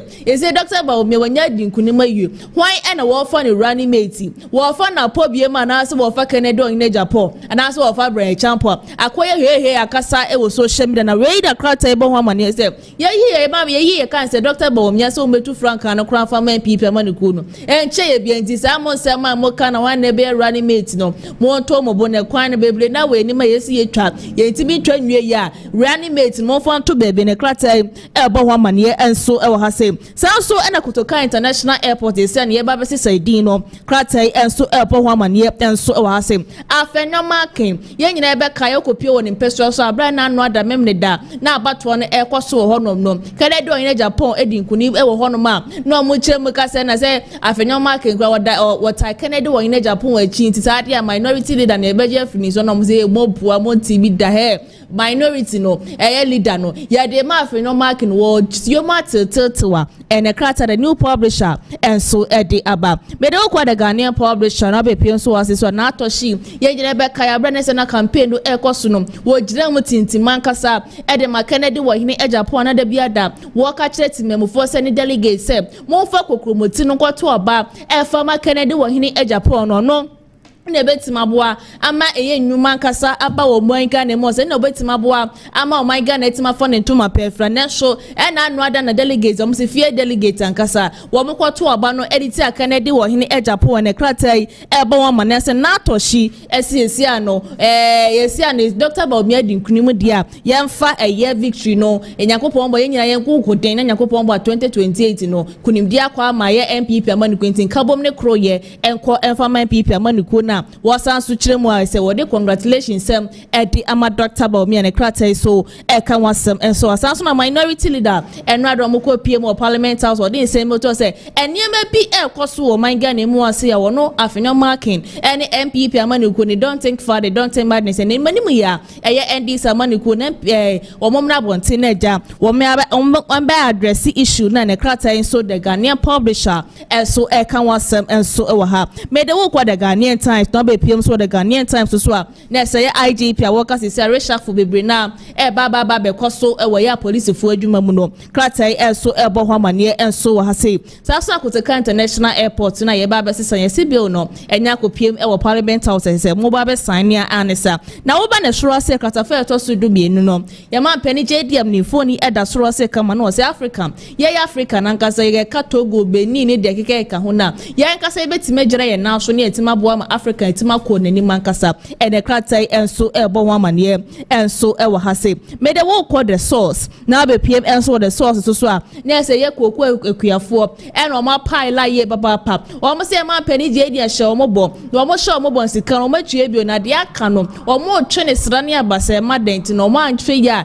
de keka ko ne be ye nya papa o mo say nche bia no wo mo ba beto o mo wagu monte so na demonstration upon demonstration o ma ye e de tie ye ND samani ko na ne kratai so ebo wa mane enso e wa se sanso e na opon kroma enso de nsam bi ebeto so a wo kire mu ka se MPP amanu ko nyakopon bo na 2028 se ebetimi adi nkuruma na se nkunim de betimi akwa ma MPP amanu ko ni ko ade a ene yese agyamu nyina mo focus yankasa mo mama ni ko ye timemfo ho mo make sure se ensempa na mo beka anase mo be niema ebetimi awi ni ye time ne sa pa de 2028 de mo kan wo se agya wia na maria ene sakratai enso ebo ho amane enso wa ya wunya bia na eja wakenka ni nyina bi kama so edi amai me de wo kwa the observer time wo be pie mo so e wo kratai ni manese ko to international airport ye ba sesa no no e de kratai enso e kan wasem enso ha se national university seniors and staff for so se wo mo e ko strike ni nyina ne se aban no e de wo mo kan kasa ne kratai so e kan wasem enso e wo ha aya afenyo marking eno adoko pie mo parliament mi se na nye fedi agro e na boot of boot ni die e ko so ye baba pass wo yes wo kasa na ndi saman ko na akanta cross no say mo boa me kasa wo krom ase ene kratai ebo ho mane enso e wo ha ma me for the Accra Times and fan sorry kratai ni nyina so na ya say wa woni se poafoko wa ba aba be congratulate si eye Dr. Baumia ene kratai ebo ho mane enso e wo ha se wayade ye danase eja so ono okay ono de afiwe de on trinity so bebia dabi okay we live to see enche no so ba be shase sa kense ni jama wutumi pre national chairman mi ame ofa ye sa kense ni de me passion ba se me de kaya ka say I'm really rallying behind Yeboachi Ejako. We need a vibrant person like him. Baby a part na ba be do sisiano. Nipa sa ne ye hwehwe se obeba obetimi afexe eye NPP ede amai ATP ma menda wasiye papa. Ebusia hana ATP ena yete ne nka no me communicators so aye radio me ba betena sineja ya twetwe enkomo na Saturday na Kennedy Luzi ye no ebra na Kennedy kasan yehu eye MPP amanyoko no eye Belgium for wo mo branch secretary na tese areho aba no otinishuo na tese enishuo finani ase yo se egu fom ani se egu fom na we na wokopie mu e wasempa ne yebisa ne so na ba ne se na wotinishuo because wo be pie mu o man ga na akopie mu asempa koye dede na Kennedy be wini na ba myo ye beti ne de kura na na afie ba the sign as say anade ato ni show no so oh esu na me show no anya hwe kra yes and Jesus wept and Yesu Kristo mporo John 11:35 wo kra wo sunye no no de ni su na wo su no na enye Kennedy wi a wa winti na wo su na mmom no ebra na Kennedy di na no di sem etudwa na wo tie sene emebura na egu honom no na wo mu complain e kasa and sisi aja se one me ye be ye den ye da ye su nyina ba na wie ye plans ni nyina no adane something which is the eno na ema areho e share na wo chance ye say wo ti di show na wonu mpo de obi be say wonu anti man mu wonu obi memu ofiri ha okọ Belgium straight okọ na ju wo ma chance a wo mo frefre no but the rate at which unemployment ekoso ye maimu no dwen ho a na aje sa areho ahye ne manu nti ena na wo su nti se na manfo ka no osu because Kennedy awe no o se enye no na Kennedy na ngasa mu po contest ye kra no na nani ji age no so obi anka na koma ntu ne yem we are here mun ko inside mun ko no aye champagne mun ko didi ni ade how much more no a o free Belgium ba so oba be support akompreko yenko na yenko tie ne nsem no enfemra sisia o minim se ne ho ye na obusam said in na mesu bimpa pacho Pentecost Ada Roma John chapter 11 verse 35 and Jesus wept. Now who am I? Who am I? The Jesus Christ ya na ranking man. Jesus Christ the day in ma Jesus every say ne wura hoi ebra na damfo obi a openasam ya be frɛ no se wo mra Mary mo. Yes. Me person me call too much, but I think so we know a thief for him. Enti eyane ya. And the man is soon. The man is soon. Those are yaw na ema. E yaw na ma me soon yane ni say. Me hwe the philosophy and the principle of Uraken Akumpreko Japan. Pragmatic, honesty, discipline, and jobs philosophy na no the campaigner. Na me hwe me bua me beto omo hayi. Sabi no adwuma ho aye din a anti video we na call viral no na nipa bema nso dabi bema bi asu bema asu obi bema asu me who video the first na me ra ho me say ranking member a great man men's always cry yeah wo no ase kasa do dabi me chira o say me hwe principle na owura ken akompre Japan de ye campaign na hwe mabu egu ho a na me hwe ne na wo kana antimi amaso na me dwum se me de me ko maduma da hokra ya frami o na me nchirima na me nuanom na wo kai ya na eno na eye mawra ho so atiase say Yesu hu Lazarus fun da ho na eye na wre ho no na me hu Ghana mrante Enugu street ni so na ma wre ho aba nti enye we na mo we poto no ya we poto me mfa ni say ya we poto enye poto eye election na yakọ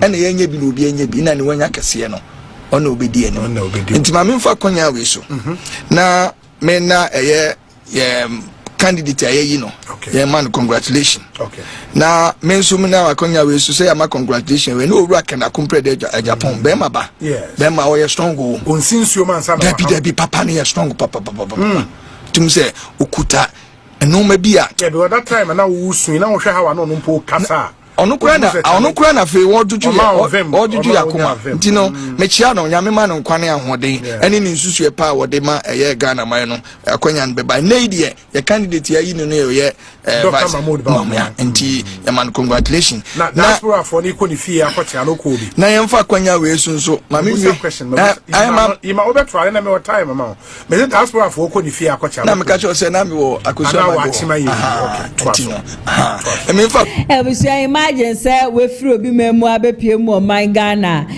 wo de wonim say oba be support o candidate said ye na timemufo eka na Kennedy na ye pe na Kennedy ba ye beto aba Kennedy ba ye beto aba nti wo de wo tirim say Kennedy is coming na afi obeba bedru obeba be ready gun still na Ghana for say ye pe Kennedy post ne ade ye koso nyina be bia wo bia say Kennedy na afi be kwa wie chie no na Kennedy awe ede ya ubesu be ma nsu ba bua bema raho bema atinishu ankasa. But I really like the way Osifa kasa ye and said Osifa congratulate ye former vice president in Tisiano, the flag bearer for the NPP Amanyoku no, Dr. Mahmoud Bawumia was in no. In fact Bawumia na edi nkunimti no the year Joshua ne say 2028 NPP bema power ne ye Mr. say Ghanaian ready say wom di kokromoti ne beto aba na sama shefo mi bisa mo say are you ready say 2028 mo beto aba no ede ama NPP Amanyoku ana for adwenhwe no efa comment section na say mame kweku amponsa NPP communication team member sabre wo ba come message ye ba twetwe nkomo ede afa ensem ye koso wo ye man mu ene the aftermath of the NPP Amanyoku no so election de ko ye ne de ba ye ono de no support Dr. Mahmoud Bawumia ntireja nkunimdie botire ene wa win a white ebushie se woni ense o ka kire wo kire se wedi nkunim ane wedi nkunim ne candidate na wo hwehwe ne candidate na wo pe no ono a ena nyame aye aduma wetumi aba oba be ka mensa e wo hanum se Michael Opon NDC communication team member yegusu awa atwenye mu a ye twe se twedi amponyankopon de beba bedu asumjo bedu a ade a introduce ne nyina no ede ama kweku Bibi abako. Nyame adumu bibi abako pa. Congratulations. Oh yeah, that's anya tu yenkwa nyina. Say mame fa akonya we su na menda Kumasi online ase almost so mo de mine akonya mo de amaya ye mu bisu nya chance be advocate campaigning ma Dr. Bawumia again so ye den na se kese koma delegates o moto aba no do mu bia se obi oto na aba bia ye den ase we are still in the victory mood and the victory mood is not for Dr. Bawumia alone. It's for every candidate that will take part in the entire primaries. I should say I would dug my heart off for Honorable KennedyAgyapong for the maturity and the confidence that he reposed after he lost the elections. I mean, I was expecting something different, but I must say that I was very, very, very, very surprised. Wow, what were you expecting? Oh, I felt that probably looking at how he was, something would have come out of the ordinary, maybe a showdown, but he's shown real maturity. And once I sat down and I looked at him and I said, no, this is a true patriot. Okay. Ken is a true patriot. That's what I saw. Okay. Because telling the people that, look, it's a game near coin, Obi winning. Forget about what is happening. People are agitated and all that, his supporters and everything. But he kept telling them that Nyame Besho. What he has Nyame Besho. Yes, it means that aside everything on one, he has something special about him. I think that people shouldn't forget. He's done marvelously well. I must admit.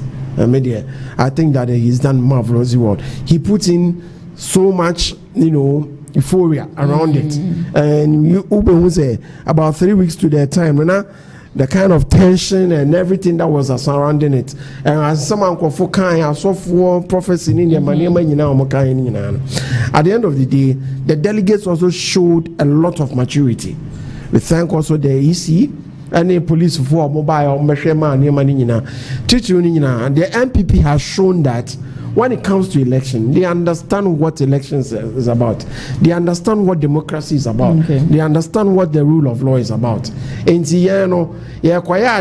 now we just sit down because you say where you mean akonya na ato na na nyina aye pre na obi akonya nti de onya aye nyina de here say no eno na Honorable Kenne kan and one other candidates no so kan no na a flag bearer no so hiding aka unity is the word. Unity is here say you need a united front there. I think that we should just forget everything. But for me, I still stand by the fact that I salute Honorable Ken very, very much. Very, very much.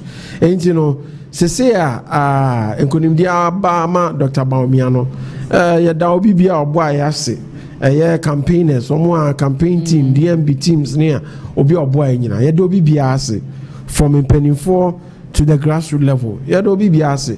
This is the time that we need to come together as a whole body and prove to the NDC say Momo say MPP na tia pansam. Okay. No. I know it shouldn't come into their head of Saan and Kumunya Yankege. But this election has proven a point to them that look, we can fight as we want to fight. But when it comes to the NPP, because say ye nim de ana ye de democracy I something a foundation ye jina so ye nkoye ne ma bia ebeba ma party mu ade emu atete ye de ye bom pae obi nga ze budu she be she be ye be di ne dwanya anya sa ne ka no good ye hwe de omo so be ye sisi ani ate ze nkrofo bi yi omuti 1212 a twetwe nsam ba no me de me nka sa se muti but me I knowing NDC and how violent and how very they are so violent say ojo ho kra won ti ase what you say and knowing them very well me say ebedu stage mo ahwe kra second twe bebem NPP the tension that was in the NPP's primaries. Yeah. Second and Bema, what makes you feel? What says an ending? That makes said you're not canning and you woman. This time, no, certain things. No. Certain things as in NDC we knew some time ago. It has changed. It's just a branding. It's just a branding. A lot of things. It's just a branding. It's just a branding. Me na make catch you market on the wall. Election yenya sofophobia share come na. You say be kura kan say Kennedy betu tuori. No, the MPP is not noted for violence. It's a fact. We are not noted for violence. It is a known fact. Nobody can deny that. We are not noted for violence. I am saying that me knowing NDC from time I me who NDC based there is no party in Ghana ever violent in Chama. Okay. They are even the now sitting president John Mahama. Or can on the 2024 campaign that no party in Ghana can unleash violence more than the NDC. Yeah. I'm just hoping and praying because violence is here. Be an human life. When human life comes in, then it becomes a different thing. But knowing how the NDC is, I so believe that something will happen. I'm just praying it doesn't happen. Okay. But I know very well because a jana embers na ebo free bano. Wow. Yeah, the crowd say ketwa. Oh, yeah, the ketwa cra. Yeah, the ketwa bi. But the bomb pie. Sub yen na free mama ba ko just different. Yeah, bomb pie so musu be ko smoothly. Na ye dombe no. Yes, so yeah, congratulating no. Now free. Yeah, show the way forward how we can, gather ourselves and match them boot for boot in 2028. Yeah, do BBS sana mekano. Yeah, do BBS. Okay, so that was ye papa. But kweku nrada the majority leader kasaye na majority leader kasaye no so Dr. Mahmoud Bawumia amekwa kwa yini die na chese ya fofole fokra de ma NDC 2028 say the NDC winning power and winning the majority of votes now 2024 election. Say okay. What you say? In the sense that they think that there is nothing that can get to them right now. Yeah. Dr. Bawumia Debiameka. Dr. Bawumia is suffering certain attacks and ignorance from other people simply because of the government did that. I have said it several times. Nobody can tell me say Tamana is 30-11, our Ghana now did anybody mention Dr. Bawumia's name? No. Tama you call DDP, did anybody mention Dr. Bawumia's name? No. But eventually, after a month of the elections, because Dr. Bawumia, you need to say, the attacks is coming from every corner. And to make a Chinese for sale, almost because they know very well that Dr. Bawumia is capable of leading this country. They are aware. Okay. Yes, that is. We are a political party. I guess to a time, and I say, I can't see any here. You don't go there and I say, it's majority leader. He knows Dr. Bawumia very well. Okay, and he knows what he can win the election. He knows how, and Dr. Bawumia has proven it. Okay, in 2023, figures in 2023. When you compare these figures, it's huge. It's huge. What you say? Yeah, any class be a margin over here, a little bit, the big crack. But you know, it was a wide margin. But it should tell the NDC something. Yes, we have been kicked out of government. Yes, there were issues surrounding our government and everything. But I think that with time, people will come to understand why some of these things. Because look, NDC 1 year mobile. Any man P yakoswa enye, but when you body and because $1 number form, yati petrol. What you say? Yeah. But since you say, oh faka, yati so. Oh, quarter Adriania. The price I want and one, it hasn't changed. The last time I made on TikTok, I share one of the friends say, I'm a skater say, Papa Biam's or Agyemang magazine or Tonton engines. I said during a good the time now, your towing engine 7,000 to 8,000. And no class at an in the morning. And now I had $1 so. At a fool so. I'm inflation, I drop a single digit. They are selling the engine for 11 to 12,000. What is going on? Yeah, there is something that's not reflecting. It is not reflecting. So there is something that they are doing that is wrong. How do you keep injecting money into the system to keep the dollar down? And make people think that, oh, the economy is okay. You are only holding the dollar to the standstill, no problem. But let it be felt in the pockets of the people. Okay. That is why the people are saying, look, the dollar is down, the fuel is down, inflation is as single digit, but we are still not feeling it. Okay, Kweku, ja mwedi nkunim ye mfanu ninsu woni yemrem. Ya nkunim ye nyina na ye nkunim. Ye mfanu sa ye nyina na ye nkunim. Ye nyina na ye nkunim. Okay, sisi ano yade Agyemang Kotoka International Airport yes Sunday no aba ye no Accra International Airport. Land Minister nso akasa o say we cannot name our airport after a coup figure. What's your take on that issue? It's needless. Okay. Obisamia irrelevant.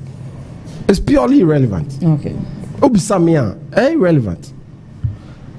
What is the changing of the airport name to Accra name going to benefit the common Ghanaian, the ordinary citizen? What is it going to benefit him? What you say? That's what I'm saying. It is a here. But you see, the NDC has got a way of I say omo ye niam bi man konfo bi tie niam bi ase. But you see, when you keep doing that, that you say yankasa ye be ni, but at the point we are be do no obi be konfo be betimi about am say hey dey o ye ni jaye sa dey we ana ye ka say airport here ba be change. So ni boy a friend Ralph I show speed ben nanti here with over 50 to 60 million viewers in just one stream or 50 to 60 million. How much in Ghana be there? In just a minute, nipa 60 million and a national. Now Ralph then who akwaji na you see he wants to advocate for the na mesra wo I show speed what you wanna oni Kotoka International Airport. And you the first time about African company. So what Agyemang pa nana okwa akwachire. And so you see they just want to keep the beauty of their government for Ghanaians to feel that, oh, they are still doing the normal thing. But I am saying very soon, you know, make Kotoka because it will not bring anything to me. At least Ghana International. Say, Opa, join news. Voters now sorry you. Oh yes, oh sorry. They are seriously rejecting it. So why would you want to change Kotoka's name? But they see Kotoka to be someone or Proti Kunten or someone like that shouldn't be named. You see, that is why I'm saying that the hypocrisy about the NDC. What do you want to ask you? JJ no idea no the bag by your friend say. No, you couldn't. One you could not buy. You need Rolling Sparkle Makola. One answer Sano. What is this hypocrisy? What is this hypocrisy? What you say? Oh dear. It's as if you want to do, but at the end of the why you be a jai? Enti na make us here. Me kwaku amponsa ubisa I feel say here. It's irrelevant. Charlie, yeah faka yentimi transportation no first on there net you. And nekra car se kran ya available. Oh you are suffering. Portion rent and obi so kwa rent chamber wow. It's between 1,500 to 2,000 Ghana cedis. else here? Yeah. People are calling for change. Yeah, are calling for change, and it has come. Let's be felt on the ordinary Ghanaian and stop this shenanigans. I know.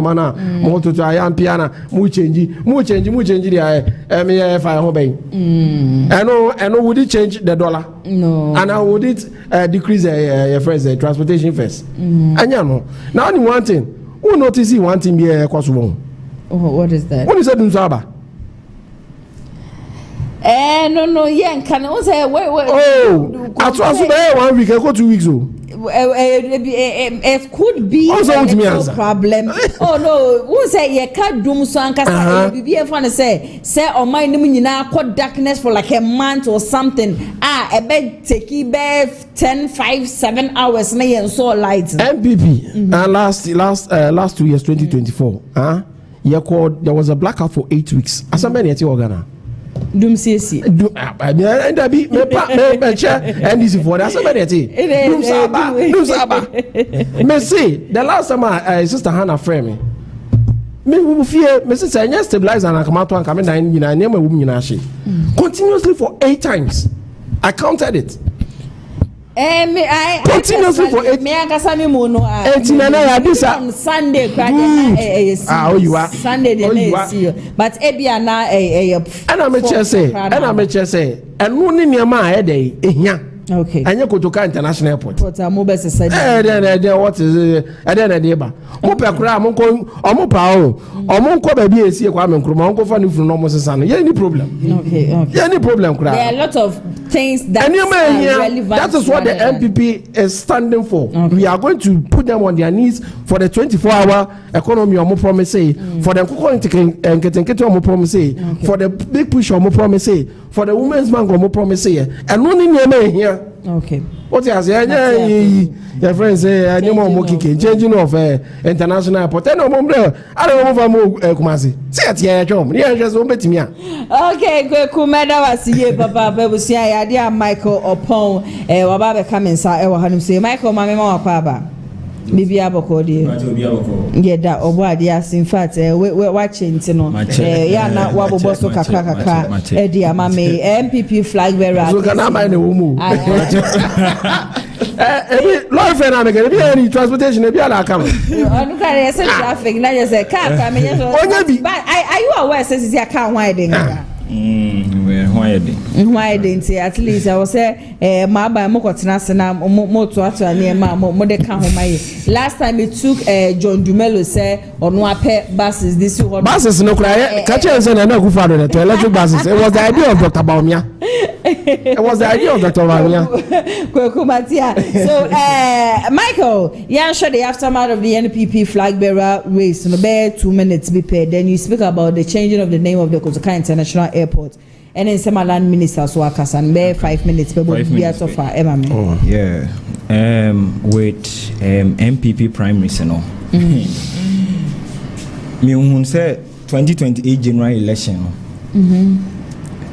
It was decided on Saturday. Yes. Yina magana funi na ehun say you the obey winning and the obey lose 2028. Okay, it's why they winning and why they lose. Oh yes. Now so we Dr. Mahmoud Baumia they are obviously you go 8 years. NDC call 8 years. Oh yes, you go 8 years because you see here there for the MPP to win the 2028 general election with Dr. Mahmoud Baumia, unless a fish that has been caught, smoked, dried, and stored for sale is able to walk back to the sea. I can say. I repeat, for Dr. Mahmoud Baumia, the MPP as a political party to win the 2028 election, it's what? Unless a fish that has been smoked, dried, and stored for sale is able to walk back to the sea because it's impossible. Just a bad chika anymore. I just say abua ye ne free nsuo mu. Atotono. Edi akwadwa so akoton. Esa sign na chiba nsuo ni exactly. NPP a winning 2028 yes, because election. This was the man at the time na MPP were abemu 8 years. Okay. Obekaya Ewa Accra Business School. Ogogo Kra will join you about 14 July 2022. Baumia Eka say if you give me 1,000 interchanges and a Ghana card, I will choose Ghana card over 1,000 interchanges. Sure. How can a manner or no development ebeboa or mine or mine etmetumpon or botugu a choose card over 1,000 interchanges? I was your money chance. Okay. I didn't think yes, papa we chance no sababim. Yes, say a man who says there is no need for a toilet paper because of his fingernails should not be trusted for handshake. So what you say? See Dr. Mahmoud Bawumia sababim because he is a man who has lost his credibility in front of Ghanaian, a man of no integrity when it comes to the economy, and he has lost his trust in front of Ghanaians. Yes, say Brian Tracy Kasem say the glue that holds all relationship between a leader and the led is trust, and trust is based on integrity. You don't have trust. Okay. Ghana for him. We thought we were going to walk in the street of gold. But at the end of the day, you turn up everything to be total fiascos. Emma Ghana forces form. This was the man who told us, Sano Kachire Mahama, way back in October 2020. When you ask more kind, or say presidency, not a remedial class for correction of mistakes. City News, check it. 14th October 2020 is there. Or say presidency, not a remedial class for correction of mistakes. So what you say? Or Pachre said, John Dramani Mahama 4 years no be so from 2013 to 2016 no. Ophelia. Enti Adentina said we you know for the second time I was a Ghana for etu abamano no obeden. Enti sesia no Ghana for yede Bawumia no masema ese wono. Say can say presidency not a remedial class for correction of mistakes there. Who ye mistakes? Who the inflation? Vice president. Oh, come on. But I saw you see you. Ghana good board. Asemba ho sisi ana. Yen kase sami jemfin kwa na ye capable of problems no. Deputy onso ka ho. Also ka ho. Also ka ho. When you were talking I didn't talk. I'll give you the person or ye penny no. Go and read the Article 60 of the 1992 Constitution. But it's not even the vice president. What was the sole primative function at the Bawumia by to stabilize the city? Okay. At the end of the day, was he able to stabilize the city? When to me, say anything you didn't buy or buy na dollar say 3 cedi 80 pesos or Tam could do 17 cedis. That's what we are talking about. Okay. So what you say? And yes, President Akufo-Addo appointed Mahmoud Bawumia as vice president. So on fan information in them reform. Name man a purpose. Okaya, when your fundamentals are weak, your exchange rate will expose you. We have arrested the dollar and given the key to the IGP. And Sema Kesie na mukachire Ghana for. But at the end of the day, muchi yedi. That's what we are talking about. Enti Bawumia bae no. Yeah, the purpose be sharing so onye day. Onye and ofeli. So what you say? It is all catch him say. A presidency, not a remedial class for correction of mistakes. Open so me say, Okaya or catch say President Mahama a failed commodity. What I say argument be koso. MPP people are trying to compare oranges with apples. Omo person de Bawumia e compare Mahama. Omo say Mahama e bat 2020 wenya and 2024 by automatically and no chese Bawumia so e be den ebenya. Failed commodity na Dr. Mahmoud Bawumia kind what you say. Oka failed commodity a yemfa ne say Mahama 4 years no or betena so no na ofeli yenka ne sa Dr. Mahmoud Bawumia as vice president and chairman of the economic management team for 8 years equivalent to 2,220 days share mesa okreti ye and never compare Mahama 4 years no which one is better yenka no correct. Every patriotic citizen you hear me Pia can attest to the fact to say President Mahama's 4 years was far better and better than Vice President Bawumia 8 years. Okoka no be buefu. So what you say? But catch President Mahama so a failed commodity. See how name President Mahama ni compare one a failed commodity. Say back here president, back here vice. O say back here. Now say President Mahama's why vice for 4 years? Why vice for 4 years? But let's not compare Mahama's No. Even okay. Even so compare President Mahama as vice president and chairman of the economic management team 2008 to 2012. Now compare Dr. Mahmoud Bawumia 8 years and also as vice president. You cannot compare Mahmoud Bawumia to Mahama. Mahama wasn't the head of the economic management team when he was the vice president. Now okay, head of say even vice president. He was the vice, but not the head of the economic. But when you compare the economic indicators, he did far better than him. Okay, he did far better than him. Now, me besa me catch MP before say Bawumia no oba be den dia no oba be obebumai. Oh, because tie where the question also Bawumia seconds question say Bawumia be den oba be den oh to ono ana as an NDC person ana say to say to Ghanaians. Okay, Oba Beden, because the real state of Ghana nation address currently is that lending rate, which was the benchmark for loans our bank under MPP, near 28% and at 15.9. Public debt are net 120 billion as in 2016. Mahmoud Bawumia drew 726.7 billion, equivalent to 61.8 of GDP no. And as in October 2020 at 620.2. Your credit rating, you do B minus MPP4 Bawumia, do John status, and I'm no Kasei. According to the S&P International Credit Rating, and above B minus, there's a rate setting agenda. Inflation, net 15.7 as in 2016. Okaya as in December 2022, it do 54%. You 54 countries in Africa. Ghana was the third highest. We Zimbabwe at that time recorded 97%. South Sudan 75%. Ghana 54.1. Yenene third. And now me know what I say. This is the first time in the history of Ghana inflation had dropped 13 consecutive times. And now me know what I say. Join news the abasa and inflation that 3.8. Enti Bawumia no oba be den because me time into no me wrap it me say o ka say dumso e wanyefa dumso na wanyefa say ye doom light for baby crooked to be that doesn't mean say dumso e wo ho dumso e national 2015 time anana mo ka say dumso wo ha me metena ni umbedi achi ne because yes there was dumso and we took responsibility to solve dumso at that time Moamo Bawumia ekotena join news March 2016 Eka said Mama deserves no credit for fixing Dumso. Okay. Energy analysis, February 2021. Now Eka said NDC deserves credit for fixing Dumso. Hello FM. Your friend say or say Chairman Sabunsu. Eka said Mama deserves credit for fixing Dumso. Enti sana wan kanu baby abim said Dumso wo ho. On say adia anyone enforce money nyede emba and answer nam de menumesi no. I don't want to hear the MPP people trying to compare oranges with apples by comparing Bawumia to Mahama, because no matter how a lizard do a press up, it will never get the chest of an alligator. It can never happen. It can never happen. It's impossible.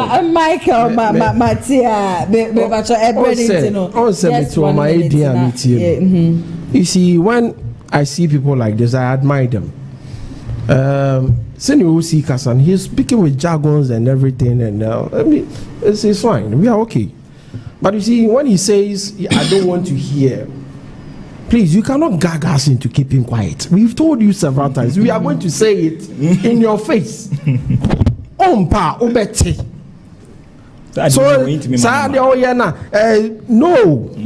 And again, was it I say, why are we comparing Mahama to Bawumia? Now, why won't we compare to him? In terms of maybe I'm not saying Yabutre, also Yabutre. No museum. I said 2012 when Mahama was a vice president. At least say Shekwa. Oh, the Kadia Bakwa Mahama the kind of vice president. Kadia Bakwa Mahama challenging me. Oh, please, should I come in? Oh no. Nadia Bakwa Mahama as vice president from 2008 to 2012. Oh, can you tell me one thing? What you say? And you see, you keep saying that, and I also now correct that Dr. Bawumia was a vice president, Mahama was a president. Do you remember? Say Mahama chaired Bawumia say you cannot speak to me until you become a president. Yeah. Okay.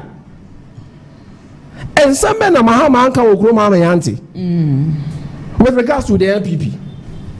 Now, even 2008 to 2012, how vociferous was a Mahama?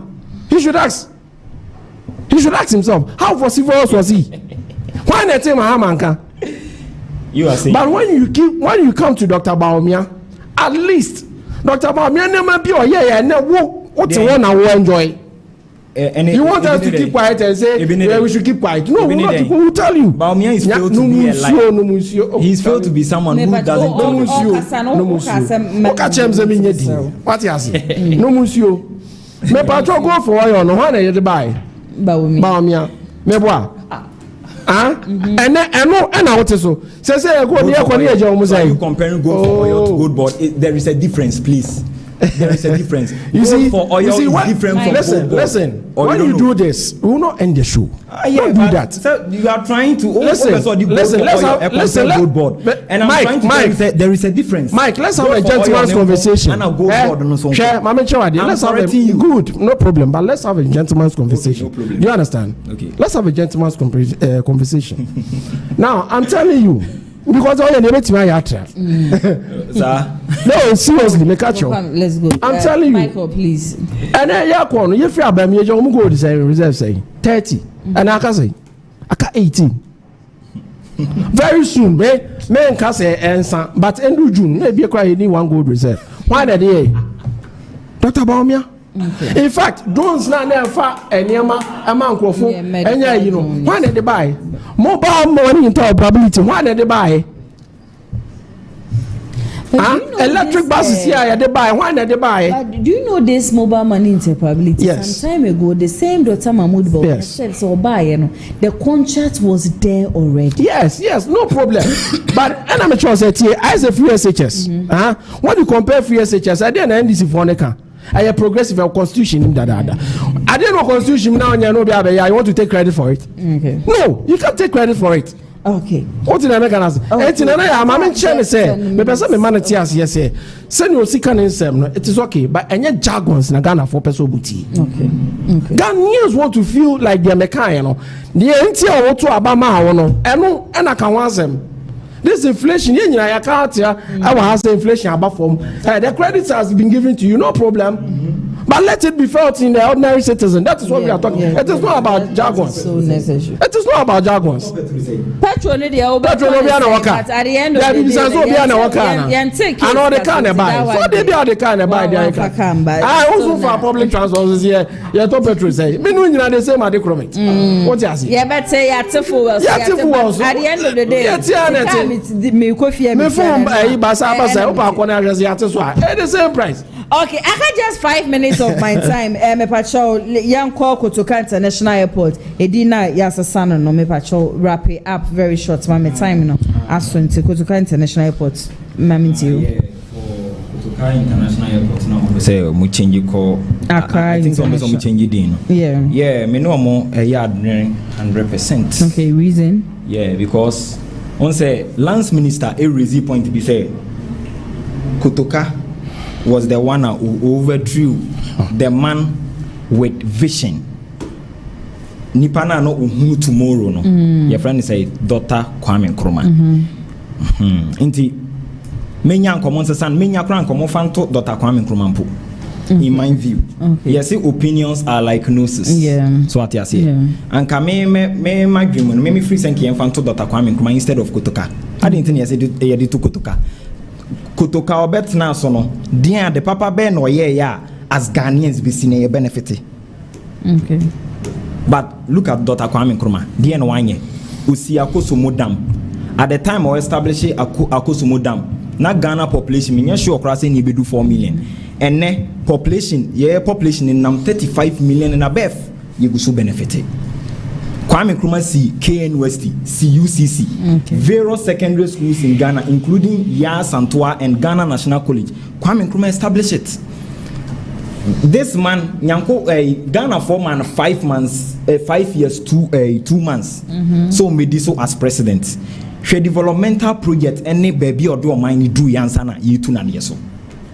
This nipa be say ana say ye de ne to airport bi na ye wadwen say wo sesa na ye na betima so say ye mpene what steady argument won say MPP for nko anom so mo mpene what to say Ghana for like grassroots team for no I demonstration say mpene at the time napo ekotena gina political podium so e ka kire Ghana for say mo kwame nkroma no hwe nipa e sole won so you see the difference. That's what we are talking about. But Kotokan, me in my view, me read history. Me who are the papa bia why ya like Ghana for ya benefited. I will say you're maintaining. You're maintaining no.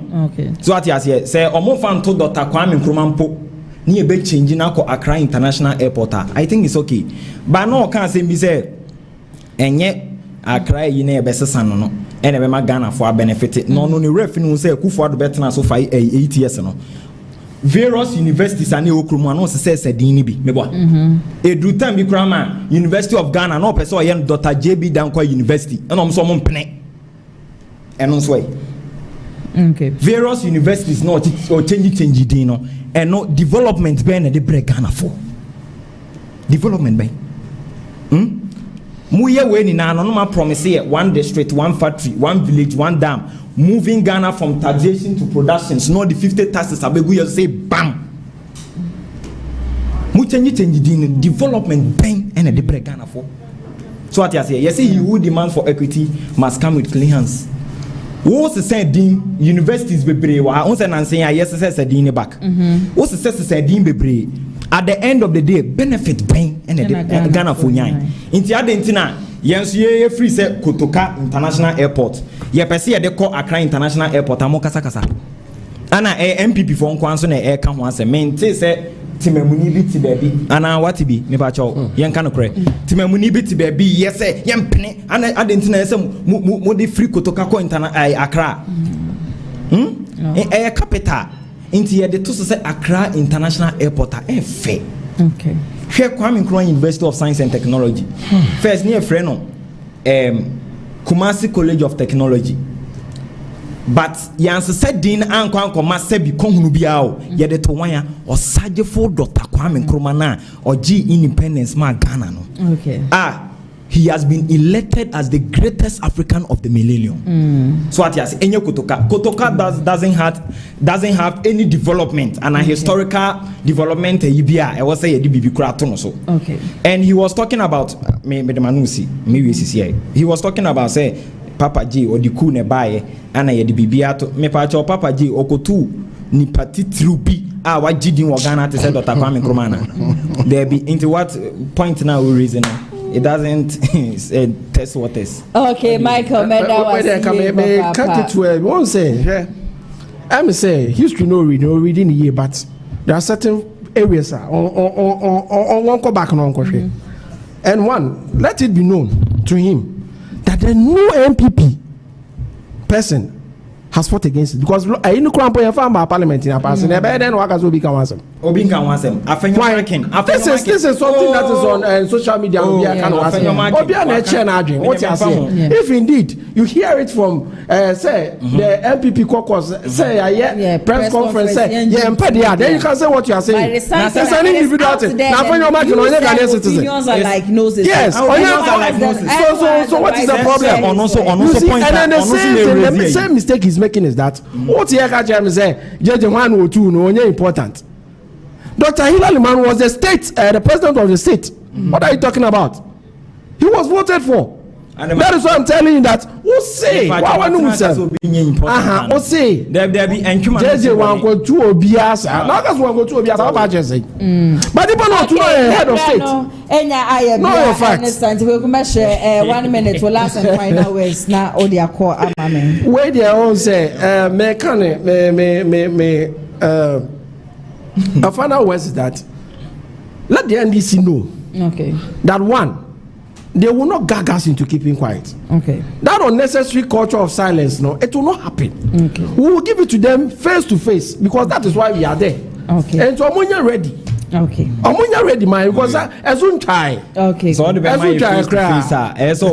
okay, Papa. Michael also last and final words, 30 seconds. Last and final words I make a chom say Baumiano omonye omagin say 2028 no obi dinkugu me say the appear stadium say matana kasa appear stadium it make about me asema kana okay ebe ye adwuma okay ebusia Michael upon your NDC communication team member sasona kweku amponsa NPP communication team member woman na ne mene womo etwetwe enkomo e showdown so ye polls be and necessary should KennedyAgyapong KennedyAgyapong remain in NPP or he should go for independence. Remain in NPP enya 21%, go for independence enya 44%, and a partner with Alan enya 35%. Comments ahodra ebeba ye and nanaya since 2004 I casted my vote every 4 years for NPP, but 2028 I will change my hands to NDC for the first time. Even if NDC bring Apia Stadium as their candidate, trust me, NPP we will